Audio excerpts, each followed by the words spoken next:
महाराष्ट्र विधानसभा में सियासी उथल पुथल जारी है। तस्वीरें बहुत कुछ कह रही हैं, कुछ तस्वीरें मुरझा सी गई हैं। एकनाथ शिंदे की मुस्कुराहट गायब होती हुई नजर आ रही है। वहीं देवेंद्र फडणवीस मुस्कुराते हुए नजर आ रहे हैं। चुनाव नतीजे के बाद सब कुछ बदल सा गया है। महायुति गठबंधन को बम्पर जीत हासिल हुई। बीजेपी की अगुवाई वाली महायुति को 228 सीटें मिली हैं। वहीं कांग्रेस की अगुवाई वाली महाविकास अघाड़ी को बड़ा झटका लगा है, 47 वोट पर सिमट कर रह गई। वहीं अब जब नतीजे सामने आ गए, नतीजे 23 नवंबर को आए थे, 20 नवंबर को चुनाव हुआ था।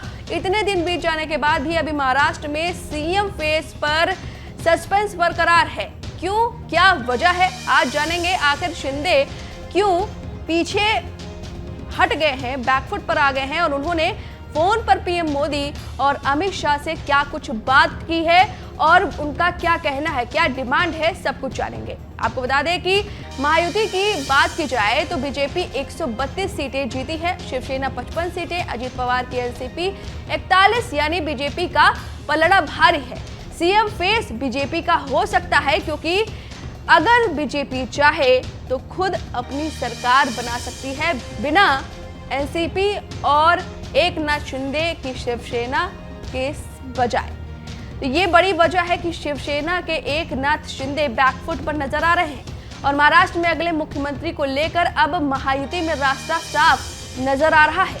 एकनाथ शिंदे ने लगता है कि सीएम पद से अपना मोह छोड़ दिया है। ये मजबूरी है, क्या है, चलिए जानते हैं। शिवसेना नेता एकनाथ शिंदे ने प्रेस कॉन्फ्रेंस करके साफ कर दिया कि उन्हें बीजेपी का सीएम मंजूर है। इस दौरान उन्होंने ऐलान किया कि मैं अपने आप को कभी मुख्यमंत्री नहीं समझता हूं, मैं हमेशा अपने आप को कॉमन मैन समझता हूं। मैंने प्रधानमंत्री नरेंद्र मोदी को फोन किया था, मैंने उनसे कहा था कि हमारी तरफ से मुख्यमंत्री को लेकर कोई अड़चन नहीं आएगी, हमारा पूरा सहयोग रहेगा।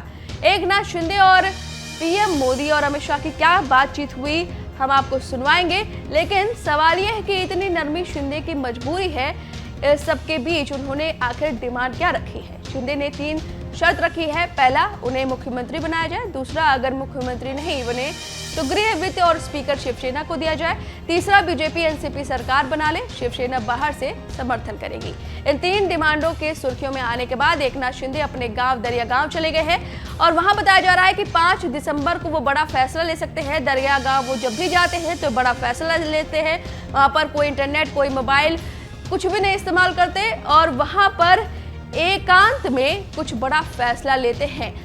अब एकनाथ शिंदे सीएम पद से पीछे क्यों हट रहे हैं, इसकी बड़ी वजह यह है कि महाराष्ट्र में भारतीय जनता पार्टी को बहुमत के आंकड़े को पार करने में ज्यादा मुश्किल नहीं होने वाली है। अगर एकनाथ शिंदे की शिवसेना और अजीत पवार की एनसीपी अपना समर्थन वापस भी कर ले तो बीजेपी को केवल 4 विधायकों की जरूरत होने वाली है। और महाराष्ट्र की राजनीति में जिस तरह की घटनाएं पिछले 5 साल में हुई है, उसे देखकर बीजेपी को छोड़कर कोई भी नेता अपनी पार्टी के विधायकों को लेकर आश्वस्त नहीं है। चाहे वो एनसीपी हो शरद पवार की या अजीत पवार की, चाहे शिवसेना एकनाथ शिंदे की हो या उद्धव ठाकरे की।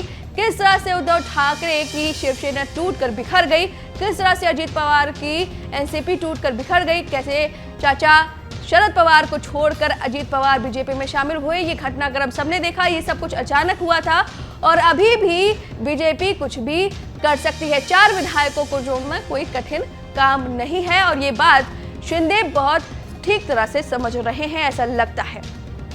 और आपको बता दें कि जिस तरह से उद्धव ठाकरे अपनी पार्टी में उस तरह से मजबूती नहीं बना पाए, साथ ही जो महाराष्ट्र में बाला ठाकरे के खून होने के बावजूद भी वो विचारधारा को मेंटेन नहीं कर पाए, वही उसी शिवसेना एकनाथ शिंदे ने विचारधारा को पकड़ा और महाराष्ट्र की जनता ने उन्हें बचाया भी। अगर एकनाथ शिंदे बगावत करते हैं और कांग्रेस और महायुति में फिर से शामिल होते हैं तो विचारधारा को वो छोड़ देंगे और हो सकता है कि जनता उन्हें भी नकार दे, जिस तरह से उद्धव ठाकरे के साथ हुआ। और फिर उनके हाथ में न पार्टी रहेगी और न सत्ता की कमान। और ये बात अच्छी तरह से जानते हैं शिंदे, इसी वजह से उन्होंने बैकफुट लिया है और महाराष्ट्र के सीएम पद से उन्होंने आश्वस्त किया है कि हम समर्थन करेंगे। आप खुद ही सुनिए कि उन्होंने बातचीत में क्या कुछ कहा है। फोन पर बात हुई है पीएम मोदी और अमित शाह से। कल आदरणीय प्रधानमंत्री जी से भी बात की, उनको भी कहा सरकार बनाने में हमारी तरफ से कोई अड़चन नहीं है, आप निर्णय ले लो जैसे आपके भारतीय जनता पार्टी को आपका निर्णय अंतिम रहता है, हम भी महायुति के कौन लीडर है, एनडीए के लीडर कौन है, मोदी जी है, अमित भाई है, तो उनको कहा कि मैंने अमित भाई जी को भी फोन किया, मोदी जी भी को भी फोन किया, सरकार बनाने में हमारी तरफ से कोई भी रुकावट, कोई भी अड़चन, कोई भी कुछ भी किसी भी तरह का अड़ंगा नहीं है। आप बेशक आप निर्णय ले लो, उस निर्णय की तामील हो जाएगी, निर्णय की अमल हो जाएगी। और मैं आज आप सबको कहता हूं कि भारतीय जनता पार्टी के वरिष्ठ नेता जो निर्णय लेंगे मुख्यमंत्री पद के बारे में, जो उनका कैंडिडेट होगा, उसको हमारा शिवसेना का पूरी तरह समर्थन है, पूरी तरह हमारा पाटिंबा उनको है। ये आपको बताने के लिए मैंने आज सबको बुलाया। न्यूज नेशन अब व्हाट्सएप पर खबरों के ताजा अपडेट के लिए न्यूज नेशन के इस QR कोड को स्कैन करें